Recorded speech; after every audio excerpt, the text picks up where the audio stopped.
Good evening, all my patriot Americans out there. Today, I am going to be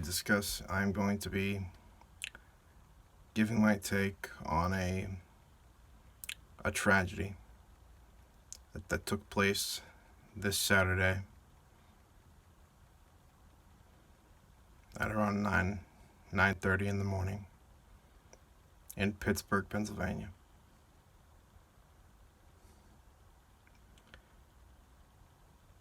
At around 9:45 in the morning,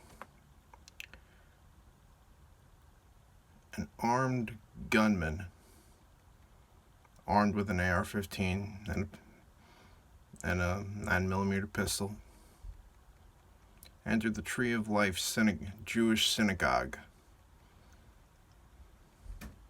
intent on murdering those inside.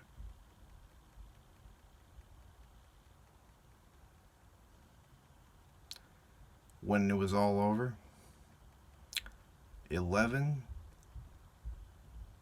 people were dead on the floor. One of them being a 97-year-old Holocaust survivor. Now, since Saturday, the left has seen fit to blame this atrocity on President Trump,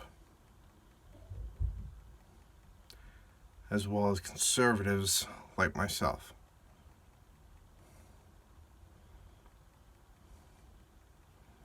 Because my party is mixed, has an alt-right faction that sees violence as the only way to get a point across. Now, I'm not gonna lie, I too believe that when push comes to shove, violence is the only answer. But not when it comes to white supremacy. I consider white supremacists a part of the alt-left. Because if you will remember, the KKK and the Aryan Brotherhood that originated here in the 1960s after a number of skinheads immigrated from Europe, brought their Third Reich worshipping tyrannical ideas with them. Now,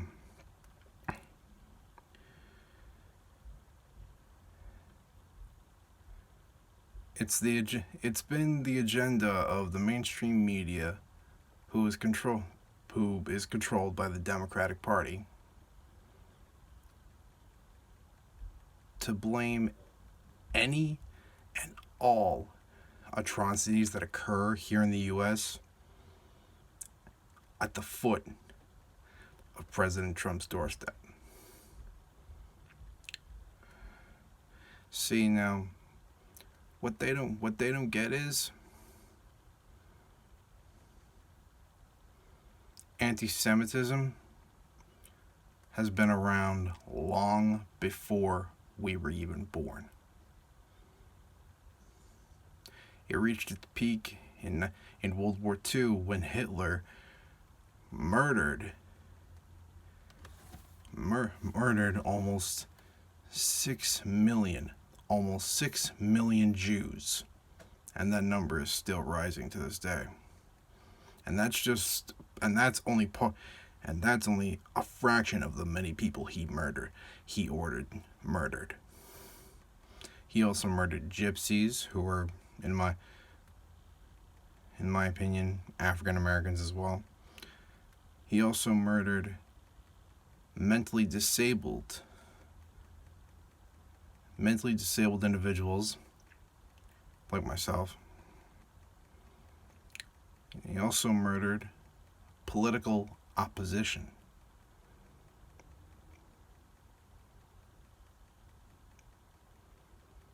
His party burnt down synagogues in Germany in 1933.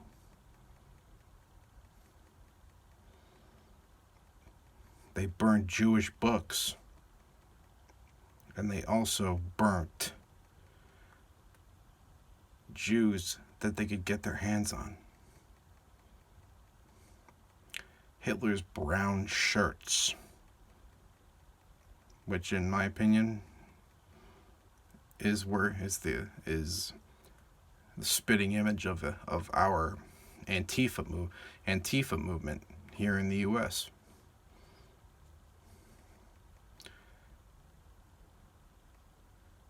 The left's policy has and always will be to blame atrocities like this on us, on those of us who are decent, hardworking, conservative Americans. And quite frankly, it makes me sick.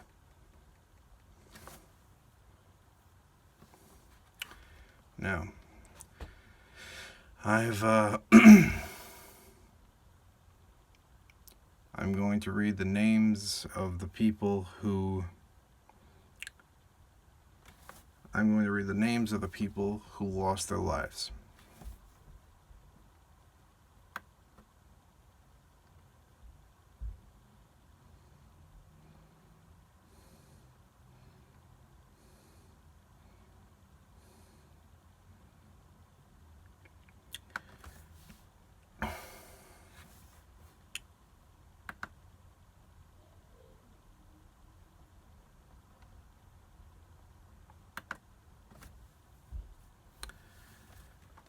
Now, bear in mind, most of you won't know who these people are, but I will, however, I will tell you the name of the 97-year-old Holocaust survivor.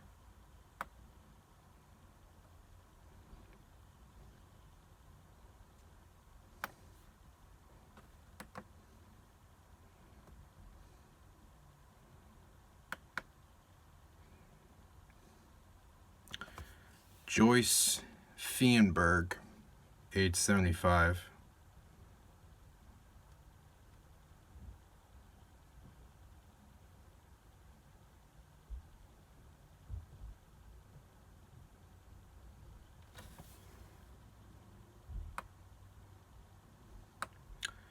Richard Godfried,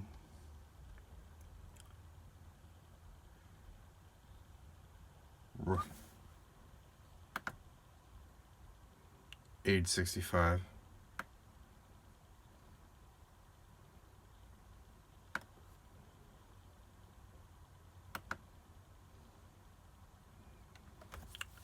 Rose Mallinger, 97. She survived 6 years of the Nazis' tyrannical rule in her country. And she even survived the death camps. Only to be slain by an offspring of by a supporter of the same man whom, you know what, I'm not even going to call him a man, I'm going to call him animal. The same animal who murdered 6 million of her fellow Jewish people, which forced them to flee to Israel, where they now have to deal with anti-Jewish countries calling for their deaths.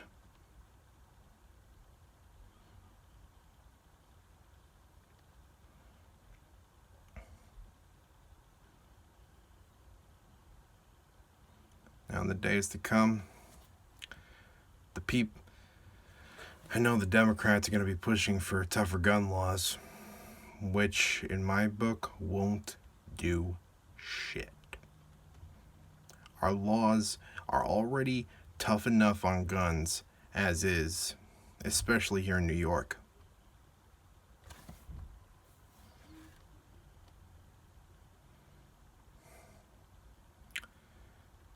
This isn't a gun issue.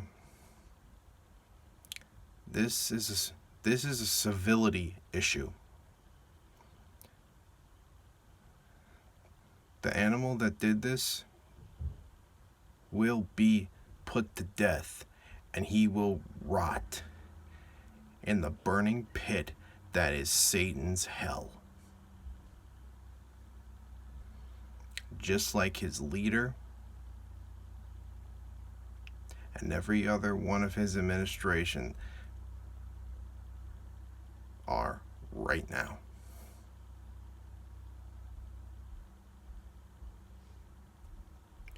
My hearts and prayers go out to the survivors of this atrocity. And I would like to say one thing in return. We are not your enemies. We do not condone what this man did. In my opinion, if there had been somebody else, a good guy with a gun nearby, or somebody protecting the church,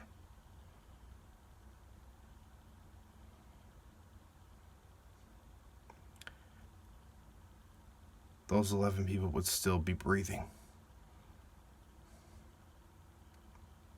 As always, please say a prayer for our men and women in law enforcement, the United States military, our president, and please say a prayer to all the Jews all over the world, because they have suffered enough. Until next time, I'm Patriot American, and I'm out.